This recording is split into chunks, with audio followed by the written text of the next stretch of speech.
think for right now, it's really about whether there is another replacement within the region to compete with Hong Kong, right? Because I think if we look into the infrastructure or like the different ecosystem of the investor in Hong Kong, it's very hard to find a very quick replacement, especially if we look at the development in Hong Kong since 1997. It has really evolved from quite a broad-based international financial center to now a more China-centric offshore center. So if we take that into a consideration, is that Hong Kong has been a very good proxy for foreign investors to invest into China-related assets, given the free capital outflow structure, given the regulatory or legal framework, and given a very simple tax system. So all of this actually comes together, actually means that Hong Kong still have its own comparative advantage. However, when we see such domestic tension increases, we start to see that maybe certain part of the business may move to some of the other offshore center.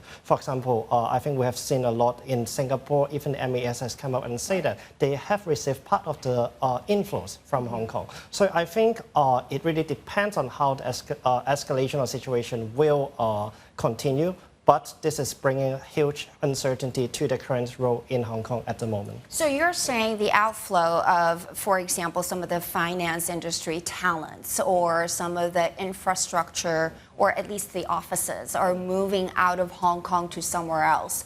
You mentioned the example of Singapore, but are we seeing any more influx or leak out of Hong Kong to mainland China? Are we looking at Shenzhen or Shanghai as some of the future competing cities?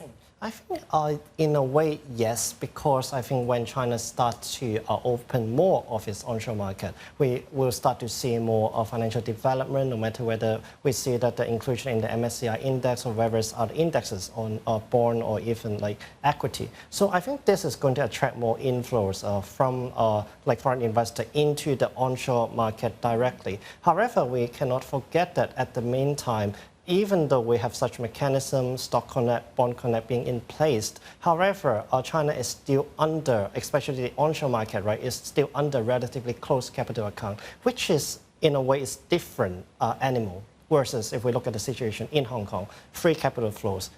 I think this is quite important for an investor and also for generally for the financial market at itself. So I think there will be a certain substitution effect. But however, in terms of the current, I think the investment park in Hong Kong, I think that change will still be quite limited unless China really speed up in opening the onshore market. Hey everybody, it's Hadley Gamble from our new CNBC Middle East Bureau in Abu Dhabi. Thanks for stopping by. Now to watch more, you can try one of the videos that just popped up on your screen. And don't forget to subscribe.